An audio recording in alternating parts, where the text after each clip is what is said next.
about the first question or comment. Yes. Yes, thank you. I'm Rick Peralta. I Yep. live here in Rochester and have business here. You know, and you know that I support you. And I really do. Thank you. I really do support you, and I appreciate you putting yourself out there and your family to run, and I would be honored to have you represent me in Washington. But I believe in what you say, but when you get to Washington with all of those people down there, how are you going to convince them? Well, I think the question's a great one, and most people will stand before a group and say, this is what I'm going to do, and then they change.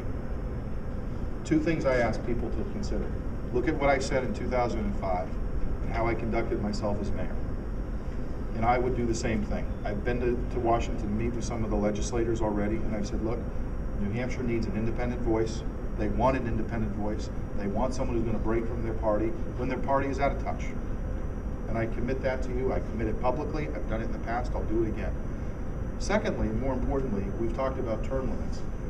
I believe in term limits, and I think that everybody should take that pledge because it's not about power, it's about representation.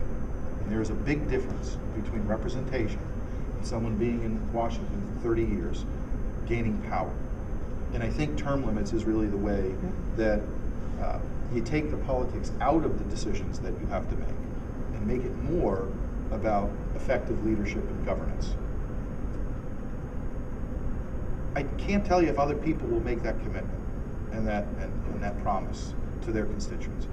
But I think what you're seeing in the country is a level of anger where it's not just at Democrats, it's at incumbents who have made these promises and failed. And I think people around the nation are now starting to realize that if we're going to trust our government again, there has to be a basic set of principles that each and every member adheres to. And term limits has to be at the top of the list. But I think that's the way to get other people to represent their constituents the same way I'm looking to represent you. The other thing is that I think you're going to see a big change this November. You're going to have a fresh set of people who are energetic, who are engaged, who are interested in serving. The difference, I hope, is that they don't make the mistakes that the class of '94 made, where they got away from representing people. And I think people have learned that look, if you make a commitment, you've got to stick by it. And my hope is that this new class of average everyday people who are looking to serve will look at it as service and not as a lifetime commitment. But I think that's the best way to make it happen. And we've got to make it incumbent upon everyone else to make that same commitment to term limits and to serve and then come back home and do something else with you. Yep. Thank you. Yes? Are you promising to have a constitutional amendment that you're going to author in the Congress for term limits? Is that what I know you believe in it, Yep. but would you actually promise Yes, us today that yes. you would do that if you were elected? Yes. Absolutely. Absolutely.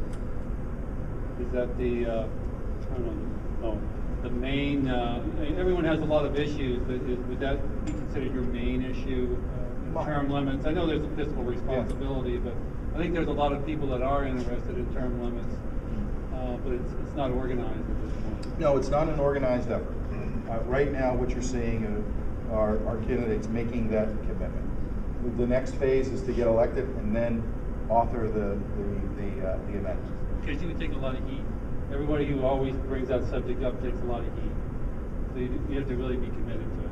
Well, I'm certainly used to heat as a mayor, Yeah. but I have to say that this is something I think a core value that, look, the mood of the country is they're angry and they're frustrated and they want to be able to trust the people that spends their money and are stewards of their money. But how do you trust them when they make a promise and then they turn around on that promise? So I think the country needs to go through a healing process. People who are elected need to make commitments and need to honor them. And that's the way to do it. Now, I can't tell you what other people are going to end up doing. I can tell you what I'm hearing from people, and they prefer term limits. They prefer someone to say, I'm going to spend X number of years to work on your behalf and then do something different in life.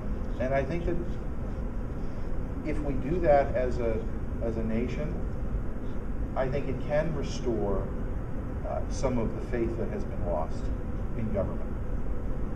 And yeah, I served two terms. I was twice elected to the state legislature. I served 2 terms as an alderman. I served 2 terms as a mayor. I enjoy service. I do, and it's in my it's a passion of mine. It's in my blood. I enjoy it. But I also see the value in allowing someone else to come and serve after you. Now, I did 4 years as mayor, and I very much enjoyed it. And it was a wonderful opportunity for me, and I like to think I left Manchester better today than when I found it. But I was able to walk away knowing that I could likely get reelected. And I wanted to make a statement. I wanted to say, look, in May, I said to the public, I want to honor my term to you as the people who elected me. I also want you to have the opportunity to elect the next mayor rather than getting that person appointed, which is what would happen if I ran for re-election and then ran for Congress, won, and then had to serve as a member. The Board of Aldermen would then appoint the next mayor. That's not reflective of what the people want. So I made that decision in May. Not everybody would make that decision, but I thought it was the right thing to do.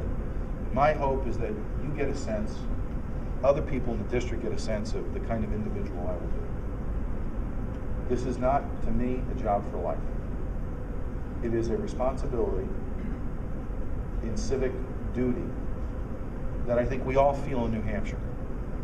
And this is where I think I can make the best impact on behalf of people in New Hampshire at this stage of my life.